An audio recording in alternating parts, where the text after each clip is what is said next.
20대 공천심사 마감 하루 전인 지난 3월 24일 새누리당 공천심사위가 친박계 공천을 강행하자 김무성 대표는 대표 직인을 가지고 부산으로 내려갑니다. 이른바 옥새투쟁을 벌였는데요. 잘못된 공천을 최소한이나마 바로잡아서 국민 여러분들께 용서를 구하는 것이 최선의 길이라고 생각했습니다. 결국 대표 직인을 얻지 못한 친박 이재만, 유재길, 유영아 후보 3명이 공천에서 탈락합니다. 이때 이재만, 유재길 후보는 크게 반발을 했지만 검찰 출신 유영아 후보는 억울하지만 받아들이겠다고 한 발 물러나는데요. 청와대는 오늘 박근혜 대통령의 검찰 수사에 대한 변호인에 유영아 변호사를 선임했습니다. 유 변호사는 이제 곧 이뤄질 사상 초유의 현직 대통령에 대한 검찰 수사를 어떻게 방어해 나갈까요? 이 수사가 다가 아닙니다. 빠르면 이달 안에 여야가 추천한 특별검사의 칼날이 또다시 청와대를 겨누게 되는데요. 진짜 싸움은 그때가 될 것이라는 전망이 많습니다. 자세히 알아보겠습니다.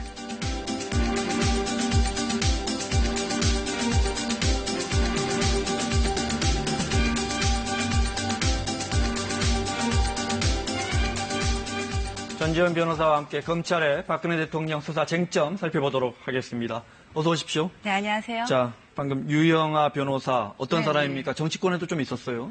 네, 이 청와대가 이제 변호인을 선임했다는 거는 지금까지 드러난 안종범, 최순실 그 혐의 사건에 대해서 일단 개입을 한 거는 맞는 것 같아요. 그런데 지금 아까 유영아 변호사 기자회견에서도 그렇고 박근혜 대통령 저번 담화문에서도 그렇고 계속 선이라는 거를 강조를 하고 있단 말이에요. 네. 그리고 또 이 말이라는 게 오고 가는 과정에서 받는 쪽에서 또 이른바 오보라는 거를 할 수도 있는 거잖아요. 네. 아마도 이런 것들을 설명하는 과정에서 진술하는 과정에서 생길 수 있는 위법 여지를 차단하기 위해서 변호인을 선임한 것 같고, 이 유영아 변호사는 뭐 수사 과정이니까 검찰 정관이고 새누리당이랑 관련 있는 인물을 선임할 것이다 이런 예측이 있었는데 맞아요. 네. 박 대통령 한나라당 최고위원 시절부터 네. 법률 특보를 지내면서 오랜 인연을 맺어왔던 인물이라고 하죠. 네, 유영아 변호사의 이제 변호인으로 정식 선임계가 제출됐으니까요. 유영아 변호인의 입장 발표가 있었는데 잠시 후 테이프 도착하는 대로 잠시 들려드리도록 하겠습니다. 자, 선임된 지 얼마 안 됐고 네네. 워낙 자료가 방대해서 내일 검찰 수사를 박 대통령이 내일 수사를 받기는 어렵겠다 이런 입장을 밝혔는데 앞서 우리 법조 기자는 검찰이 내일 수사하겠다는 입장에는 변함이 없다 그랬어요. 내일 이루어질 것 같아요. 네. 이 참고인 수사는 원칙적으로 강제 수사가 어렵고 네. 당사자가 협의해서 해야 되는 게 맞아요. 근데 네. 검찰로서는 최순실 씨 구속 만료 시점이 20일이란 말이에요. 그러면은 네. 뭐 19일까지 공소장을 완성을 해야 되고 그 전에 네. 이른바 뭐 만반의 준비를 해야 될 텐데 네. 뭐 참고인 수사는 강제 수사 할 수 없는 거고 네. 박근혜 대통령 입장에서도 뭔가 최순실 씨 기소 이전에 생길 수 있는 추가 수사를 방지를 하고 네. 그다음에 변호인과 충분한 협의를 하기 위해서는 날짜를 늦추는 게 유리하죠. 청와대로서는 지금 뭐 일찌감치 수사를 받아서 유리할 게 아무것도 없습니다. 유영아 변호사의 앞서 지금 화면이 나오고 있는데 이야기를 들어보니까 수사를 받지 않겠다는 건 아니다. 뭐 서면 조사가 좋겠지만 대면 조사하겠다면 대면 조사도 받겠다. 또 뭐 한 번 아니고 두 번, 세 번도 받을 수 있다는 건데 지금 조사 준비가 안 됐다는 거거든요. 만약에 내일 못 받게 된다면 그럼 말씀하신 것처럼 공소장에 이제 검찰 표현대로 하자면 박근혜 대통령 관련 부분이 빈칸이 생기는 거예요. 네. 근데 빈칸이 생긴다는 거는 말이 안 되고요. 이게 네. 뭐 원고지 표현을 채우는, 그렇게 한 거겠죠. 네. 원고지 채우는 그런 것도 아니고 공소장을 네. 쓴다는 게 네. 이게 그 안종범 수석의 진술에 따르면은 700억 미르재단, K재단 모금이라든지 롯데그룹과 관련한 70억 반환 관련해가지고 박 대통령의 지시가 있었다 그랬어요. 네. 그렇다면 검찰로서는 이 부분을 당연히 기소 이전에 조사를 해야 되는 게 맞겠지만 네. 이 박 대통령에 대한 조사가 이 공소장을 검찰의 최순실 씨에 대한 기소에 반드시 선행돼야 되는 그런 건 아니거든요. 그러니까 네. 박근혜 대통령의 지시가 있었다고 하더라도 이 박근혜 대통령이 안종범 씨하고 최순실 씨 사이에서 뭔가 이렇게 의사를 전달하고 구체적으로 지시를 일일이 했을 것 같지는 않아요. 네. 그러니까 안종범이라는 공무원이 개입이 돼가지고는 기금 모금에 관여한 이상 기소는 할 수 있습니다. 이게 반드시 선행돼야 되는 문제는 아닌 거죠. 네. 자, 지금 말씀하셨지만 그러면 구체적으로 이제 내일쯤 이루어질 것 같습니다. 검찰의 사상 초유의 현직 대통령에 대한 수사가 어떤 부분에 조사가 집중될까요? 최순실 씨 지금 목표가 뭐라고 생각하세요? 제가 볼 때는 네. 최순실 씨의 지금 목표는 그냥 직권 남용 정도로 해가지고는 2, 3년 형벌 받고 그다음에 뇌물죄 적용 피해가지고 자기 재산을 지키는 거라고 생각하거든요. 네. 근데 이 뇌물죄와 관련해서는 최순실 씨가 공무원이 아니기 때문에 네. 그 민간인 기업들의 부정한 청탁 그다음에 대가성 여부가 선행이 돼야 되는데 네. 이 부분에 대한 입증이 아마도 어려울 거예요. 그래서 네. 검찰이 영장 청구서에도 빼놓은 거고 아마도 그렇기 때문에 박근혜 대통령이 여기에 대해서 얼마나 구체적으로 지시를 했는지 그리고 박근혜 네. 대통령이 미르재단, K스포츠재단의 운영과 어느 정도 알고 있었는지 그리고 기업들이 네. 대통령을 독대하는 과정에서 어떤 민원을 제시를 했는지 이런 것들이 수사가 돼야 될 텐데 근데 이것과 관련해가지고 물증이 나오면 좋겠지만 네. 대국민 담화에 발표했던 내용이나 뭐 아까 유영하 변호사 기자회견 내용처럼 끝까지 선의다 주장을 하고 기업들도 그냥 선의의 모금이었다 네. 이렇게 끝까지 주장을 한다면은 이 부분에 대해서 정확한 규명은 어려울 거라고 봅니다. 그러니까요. 예를 들어 안종범 전 수석 구속돼 있는데 안 네. 수석이 검찰에서 그렇게 밝혔다는 거예요. 나는 이제 정책수석이고 대통령 지시를 받아서 이행한 것이다. 그럼 대통령은 사실 취지는 좋잖아요. 그러면 네. K스포츠재단이나 미르 기업들에게 이런 좋은 취지로 부탁했고 그것이 최순실 씨가 그렇게 독단으로 좌지우지할지 몰랐다. 이렇게 나온다면 예, 뭐 검찰 수사가 한 발 앞으로 좋으니까. 나가기가 한 발 앞으로 나가기가 어렵죠. 어떤 구체적인 물증이 확보되지 않는 한, 또 네. 재벌들이 순순히 뭐 그런 것들을 밝히지 않는 한. 네, 앞서 말씀하신 총수들 독대도 지난해 7월, 그다음에 올 2월에도 이제 몇몇 총수들을 만난 것 같은데 이 부분에 대해서도 뭐 대가성 이야기까지 나와요. 뭐, 예. 뭐 구체적이지 않지만, 네, 이런 부분도 입증이 쉽진 않을 것 같아요. 왜냐하면 어떤 이야기를 했는지 또 총수들이 또 자세히 말하지 않으려 할 거란 말이죠. 그렇죠. 이 대통령이 총수들을 독대를 할 때는 무슨 얘기를 하겠냐 우리가 추측은 해볼 수가 있어요. 그리고 네. 또 지난해였잖아요. 삼성물산하고 제일모직 합병 과정에서 국민연금이 찬성표를 들어줬고 네. 그 이후에 삼성이 또 독일에 있는 최순실 씨 개인 회사로 35억 그 이후부터 네. 바로 입금하기 시작한 그런 정황들이 드러나고 있는데 네. 어디까지나 정황이에요. 그럴 네. 수 있겠다. 추측은 할 수 있지만 이것만 가지고 형사처벌을 할 수는 없다는 얘기죠. 네. 삼성이 국민연금이 잘 도와줬으니까 그 뒤에 몇 달 있다가 지난해 가을에 최순실 씨 독일에 35억을 보내줬다는 어디까지나 가정이고 정황입니다. 예, 뭐 네. 삼성뿐만 아니라 롯데, CJ 다 그럴 만한 사정이 있었잖아요. 네. 그때. 자, 이렇게 지금 이루어지고 있는 검찰의 수사는 믿을 수가 없겠다라는 뭐 그런 정서 때문인지 여야가 특검에 합의했어요. 지금부터 특검에 대해서 좀 여쭤보겠습니다. 네네. 특검이 임명되면 물론 이제 이거 별도 특검이라 법안부터 전부 내일이라도 이제 법사위에 내서 법안이 통과돼서 국무회의에 통과돼야 되고 뭐 한참 걸릴 텐데 그러면 특별검사가 이제 수사를 시작하면요. 그럼 지금 수사본부는 어떻게 됩니까? 검찰 안에 있는. 필요가 없게 되죠. 해체를 해야 되죠. 그러니까 어제 여야가 발표한 내용에 따르면 19일 본회의 때 이 법안을 통과를 시킨다고 했거든요. 네. 법안이 통과가 되고 그다음에 뭐 특검팀이 꾸려지는데 네. 한 2주 정도 걸린다고 봤을 때 그럼 그때까지만 지금의 중앙지검에 있는 특별수사본부는 존치하고 그 다음에는 해체되게 되는 거예요. 네. 이거 근데 검찰 입장에서도 좀 당혹스러운 면이 있을 것 같은데 네. 이거는 근데 어떻게 보면은 본인들이 자초한 면이 크다고 보거든요. 네. 얼마 전에 찍힌 그 우병우 한 장의 사진만 보더라도 저는 그게 우리나라 검찰의 민낯을 보여주는 사진이었다고 생각을 해요. 그다음에 이번 수사 관련해서도 정권의 눈치를 보다가 압수수색이라든지 어떤 소환 시점을 타이밍을 늦춘 면들이 또 있거든요. 네. 그러니까 더 이상 검찰이 어떤 수사 결과를 내더라도 국민이 검찰을 100% 신뢰할 수는 없다고 봅니다. 이 특검은 그렇게 갈 수밖에 없는 상황이었어요. 네. 그러면 특검팀이 수사를 시작하면 지금 수사본부가 지금까지 조사한 자료를 다 넘겨줍니까? 이런 것도 궁금해요. 다 넘겨줘야죠, 당연히. 그리고 수사의 네. 연속성 보장이라는 차원에서 지금 특별수사본부에 있는 검찰의 상당수가 아마 파견의 형식으로 그런 특검팀에 합류할 가능성도 크고요. 네.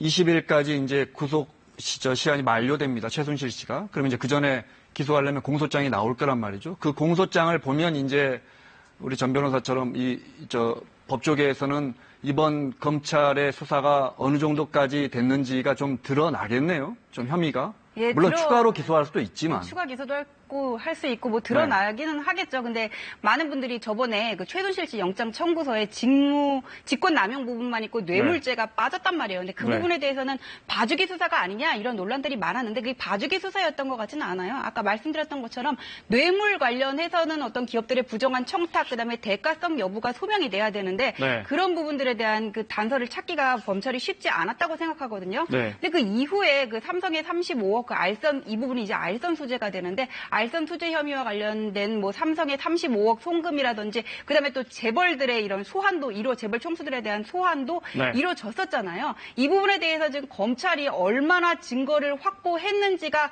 관건이 될 것 같아요. 근데 일단 공소장에는 그냥 뇌물죄가 들어가게 되지 않을까 그냥 제 생각은 공소하면서 최순실 씨를 공소하면서 뇌물죄를 빼고 할 것 같지는 않거든요. 그거는 지금 말씀하신 건 2, 3일 후면 드러나겠네요. 그죠? 네. 확인 그때 가서 한번 지켜보도록 하겠습니다. 특검 일정을 길게 잡았더군요. 여야 합의문을 봤더니 120일 잡았어요. 그동안에 왜 특검에 대해서 회의적이었던 게 지금 수사본부가 워낙 방대한 인력을 쓰고 있잖아요. 검사만 40명이 넘죠. 근데 이제 몇 명의 특검, 지금 최장 120일 수사를 하는데 파견검사 20명, 특별검사, 여기 이제 특검이 있고 특별검사보가 4명, 그러니까 뭐 특검까지 포함하면 25명의 검사, 비교적 많은 검사가 집중적으로 투입되고 또 굉장히 오랜 기간 넉 달 동안 수사하도록 특검법을 짰어요. 네, 지금 10여 차례 한 특검이 우리나라에서 있었는데 그 김대중 정부 이후에 가장 최장 기간이라는 건 맞아요. 근데 지금 여기 연루된 사람이 모두 몇 명인 줄 아세요? 저도 지금 셀 수가 없고 아침에 일어나면은 뉴스가 또 나오고도 해서 그냥 사실관계를 계속 업그레이드하지 않으면 지금 따라갈 수가 없는 그런 상황이거든요. 근데 지금 이런 상황에서 120일 그다음에 많기는 해요. 뭐 특별수사보 그다음 파견검사까지 해가지고 많기는 한데 이런 의혹들이 저 기간하고 인력 가지고 얼마나 밝혀질 수 있을지는 저는 미지수라고 봅니다. 반드시 뭐 밝혀질 수 있다 그렇게 단언할 수는 없어요. 고무적으로만 볼 수는 없습니다. 특검이 와서 제가 말씀드린 것처럼 뭐 국무회의 통과하면 뭐 12월 지나서 언제부터 활동을 할지 잘 모르겠습니다. 그런데 내년 1월이라도 특검이 임명돼서 특검이 와서 그러면 기존의 수사 인력 중에서도 이렇게 힘으로 넣을 수 얼마든지 파견 명령 내서 가능한 겁니까? 어떤 수사 인사권인데 그것도 가능합니다. 수사 연속성을 보자. 그러니까 야당이 추천해가지고 대통령이 임명한다는 건 특별 검사고요. 밑에 파견 검사들은 기존의 인력이 어느 정도 투입될 수 있는 거죠. 네, 그러면 어느 정도의 수사 연결은 수사 연속성은 유지가 되겠군요. 연속성이 유지되지 않고서는 그 수사가 계속 어렵죠. 처음부터 다시 해야 되는데. 그렇군요. 네, 알겠습니다. 이런 지적도 있어요. 특검이 말씀하신 것처럼 지난 여러 차례 특검들이 그렇게 큰 실효성은 없었는데 그러니까 국민들 기대가 워낙 높았기 때문에 근데 사실 법리적으로 검토해 보니까 큰 국민들의 기대를 충족할 만한 수준은 아니었지만 오히려 국민적 관심사, 법리와 조금 거리가 있는 국민적 관심사를 확인할 수 있는 그런 기회는 된다. 예를 들어 대통령의 7시간 같은 거 특검이 이런 걸 근데 조사할 수 있습니까? 그 대통령 7시간과 관련해가지고는 수사하는 과정에서 인지한 사건은 뭐 추가로 조사할 수 있으니까 조사는 할 수 있는데 만약에 그 대통령 7시간 관련해서 계속 지금 논란이 되는데 어떤 국가의 중대한 재난이 닥쳤어요. 근데 대통령의 행방이 묘연해요. 그래서 타이밍을 놓쳐서 이 재난을 뭐 사전에 막을 수가 있는데도 못 막았다. 그럼 이건 직무유기에 해당하고 엄연한 그 수사 대상이 된다고 봐요. 그런데 이 세월호 7시간과 관련해서는 청와대가 지금 수차례 뭐 보고가 있었다고 얘기를 해왔거든요. 여기에 대한 아마 대통령 일지에 대한 자료는 지금 청와대 부속실에서 가지고 있을 건데 특검이 도입된다고 해가지고 거기 지금 압수수색할 수 있냐고요. 이거는 특검이 도입된다고 해도 청와대가 그건 아닌데요, 이건 아닌데요 이렇게 이렇게 그냥 부정하는 선에서 끝나지 않고 명명백백하게 밝히지 않는 한 특검이 도입된다고 해서 확실하게 드러나기는 어렵다고 봅니다. 네, 그렇군요. 예를 들어 국민들이 궁금해하는 부분들이 법리적인 거 말고도 왜 성형외과 의사가 대통령 순방에 이런 것도 역시 근데 청와대가 자료를 내놓지 않으면 아무리 특검이라 해도 쉽지 않다 이 말씀입니다.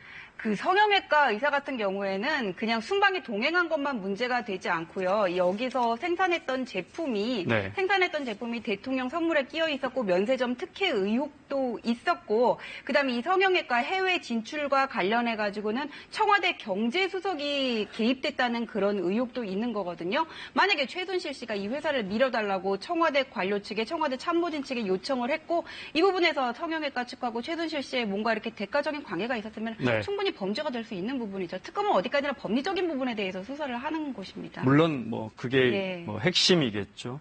네. 특검 아직 정치권에서는 특검 후보를 언급하는 건 조심스러워하는 것 같아요. 법조인으로서 뭐 최동욱 전 검찰총장도 언급되고 박지원 비대위원장도 본인이 원한다면 뭐 맡길 수도 있지 않느냐 이런 이야기까지 나왔어요. 어떤 사람이 될까요? 특검은 15년 이상 이제 법조계에 근무했던 분들 중에서 임명을 하게 돼 있는데 지금 뭐 네티즌들은 최동욱 전 검찰총장, 이정희 전 의원 그런 얘기가 나오고 있는데 뭐 지난 내곡동 특검 때 특검을 맡았던 이광범 변호사가 네.